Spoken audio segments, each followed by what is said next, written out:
નહીં. એથી બકરી બેને તો ઘર બનાવવાનો વિચાર કર્યો. હવે ઘર બનાવવા માટે જરૂરી સામાનની જરૂર હતી. એથી બકરી બહેને તો સામાન મેળવવાનો ઉપાય શોધી કાઢ્યો. અને બકરી બહેન તો ચાલતી ચાલતી જઈ રસ્તાના વચ્ચોવચ્ચ જઈને બેસી ગઈ. થોડી વાર પછી એ રસ્તા પરથી શેરડીના ગાડાવાળો નીકળ્યો. ગાડાવાળાએ બકરીને રસ્તામાં બેઠેલી જોઈ ગાડું રોક્યું અને બોલે છે, એ બકરી ખસી જા અહીંથી, રસ્તા વચ્ચે કેમ બેઠી છે? બકરી બેન કહે, બકરી તારી માં ને બકરી તારી બેન. બકરી બકરી કોને કહે છે? બકરી બેન નથી કહેવાતું. શેરડીના ગાડાવાળો કહે, અરે ભૂલ થઈ ગઈ. બકરી બેન મને માફ કરશો. બકરી બેન રસ્તામાંથી ઉઠશો. જો તમે રસ્તામાંથી ઉઠશો તો હું તને એક શેરડીનો ભારો આપીશ. બકરી બેન કહે, આ સારું, હવે હું ઉઠીશ, પણ પહેલા શેરડીનો ભારો આ ઝાડ નીચે મૂકું. ગાડાવાળો તો શેરડીનો ભારો ઝાડ નીચે મૂકે છે અને પછી બકરી બેન તો ત્યાંથી ઉઠીને બાજુ પર ખસી જાય છે અને શેરડીના ગાડાવાળો પોતાના રસ્તે આગળ નીકળી જાય છે. ત્યાર પછી બકરી બેન તો ફરી રસ્તા વચ્ચે જઈને બેસી જાય છે. ત્યાર પછી થોડી વારમાં ગોળનું ગાડું આવ્યું. ગોળના ગાડાવાળાએ બકરીને રસ્તામાં બેઠેલી જોઈને ગાડું ઊભી રાખ્યું અને કહ્યું, અરે બકરી, રસ્તા વચ્ચે કેમ બેઠી છે? ખસી જા બાજુએ. બકરી બેન કહે, બકરી તારી માં ને બકરી તારી બેન. બકરી બકરી કોને કહે છે? બકરી બેન નથી કહેવાતું. ગોળના ગાડાવાળો કહે, અરે ભૂલ થઈ ગઈ બકરી બેન, ભૂલ થઈ ગઈ. બકરી બેન જરા બાજુએ ખસશો. જો તમે બાજુએ ખસશો તો 2-4 ગળા ગોળના આપીશ. બકરી બેન કહે, હા, એમ કરો તો હું ઉઠીશ. ગોળના ગળા પેલા ઝાડ નીચે મૂકું. ગોળના ગાડાવાળો તો ગોળના ગળા ઝાડ નીચે મૂકે છે. ત્યાર પછી બકરી બાજુએ ખસી જાય છે અને ગોળના ગાડાવાળો પણ પોતાને રસ્તે આગળ નીકળી જાય છે. ત્યાર પછી બકરી બેન ફરી રસ્તા વચ્ચે જઈને બેસી ગઈ. એટલામાં ટોપરા ભરેલા ગાડાવાળો આવ્યો અને બકરીને રસ્તા વચ્ચે બેઠેલી જોઈ ગાડું ઊભી રાખે છે અને કહે છે, અરે બકરી, રસ્તા વચ્ચે કેમ બેઠી છે? બાજુએ ખસી જા જલ્દીથી. બકરી બેન કહે, બકરી તારી માં ને બકરી તારી બેન. બકરી બકરી કોને કહે છે? બકરી બેન નથી કહેવાતું.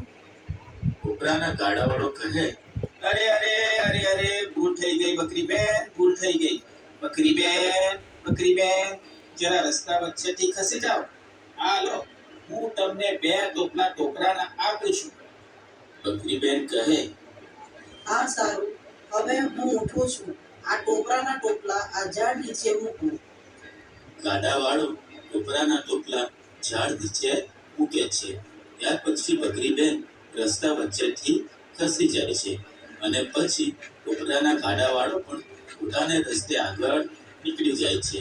ત્યાર પછી બકરી બેને તો એ બધો સામાન ભેગો કરી ઘર બનાવવાનું શરૂ કર્યું અને ગોળની વીંટો બનાવી, શેરડીના દાંડા કર્યા અને છાપરા ઉપર ટોપરાની વાટકીઓ ગોઠવી નળિયા નાખ્યા.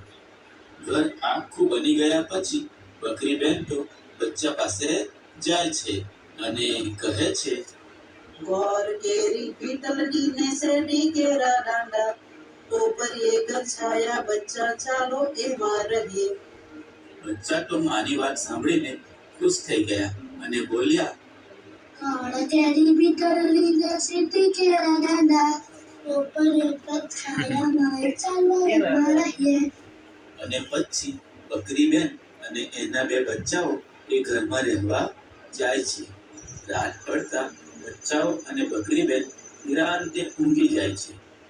બીજે દિવસે સવાર પડતા બકરી બેન તો ચરવા માટે જવાના હોય છે.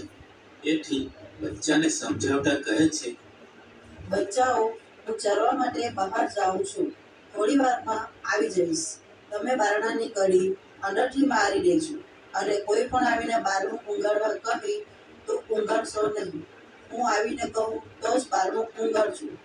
બચ્ચાઓ કહે, સારું માળી, અમે એમ જ કરીશું, પણ તમે જલ્દી આવજો. હા સારું બચ્ચાઓ. એમ કહી બકરીબેન તો બારણું બંધ કરી ચરવા માટે નીકળી જાય છે. સાંજ પડતા બકરીબેન તો ચરીને પાછી ઘરે આવે છે અને પછી ઘરના બારણા ખખડાવે છે. અંદરથી બચ્ચા બોલ્યા. એ કોણ છે? બકરીબેન બોલે છે, બોર કેરી બીટરડી ને શેરડી કેરા દાંડા ટોપરીએ ગછાયા બચ્ચા બારના ઊંઘાડો. બચ્ચાઓ તો તરત જ માનો અવાજ ઓળખી જાય છે અને સમજી જાય છે કે માં આવી છે.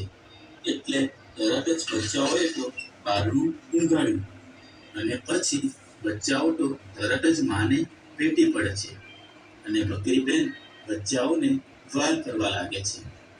આવી રીતે રોજ બકરીબેન તો ચરવા જાય અને પાછા ઘરે આવી બારણું ખખડાવી બચ્ચાને બારણું ઊંઘાડવા કહેતા. આ બધું ઝાડીઓમાં છુપાઈને એક વાઘ જોતો હતો. રોજની જેમ એક દિવસ ફરી બકરીબેન તો બચ્ચા પાસે અંદરથી બારણા બંધ કરાવી ચરવા માટે જાય છે. વાઘ તો આ લાભ જોઈને બકરીના ઘર પાસે પહોંચી જાય છે અને બારણા ખખડાવે છે. અંદરથી બચ્ચા બોલ્યા, એ કોણ છે? પણ વાઘને બકરી બહેન જેવું બોલતા આવડે નહીં. વાઘ બોલવા જાય છે એના મોઢેથી નીકળી જાય છે. બચ્ચાઓ તો તરત જ સમજી જાય છે કે આ અમારા માં નથી અને બચ્ચા બોલે છે, જે હોય તે જતા રહો અહીંથી. અમારા પણ માં નથી. અમારી માં હવે ન પડશે, આજ અમે બારણું ઊંઘાડીશું. વાઘભાઈ તો આ સાંભળી સમજી જાય છે કે આ બચ્ચા બારણું ઉગાડશે નહીં. એથી એ ત્યાંથી છાનો માનો નીકળી જાય છે. ત્યાર પછી સાંજ પડતા બકરીબેન તો ચરીને ઘરે આવે છે અને બારણું ખખડાવે છે. બચ્ચા કહે, એ કોણ છે? એ કોણ બાળું ખખડાવે છે?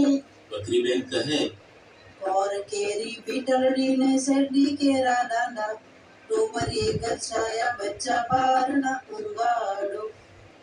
બચ્ચા તો પોતાની માનો અવાજ પારખી જાય છે અને તરત જ બારણું ઊંઘાડે છે અને માને ભેટી પડે છે અને બકરીબેન પણ બચ્ચાઓને વહન કરવા લાગે છે. તો બાળ મિત્રો, મજા આવીને આ વાર્તા જોવામાં?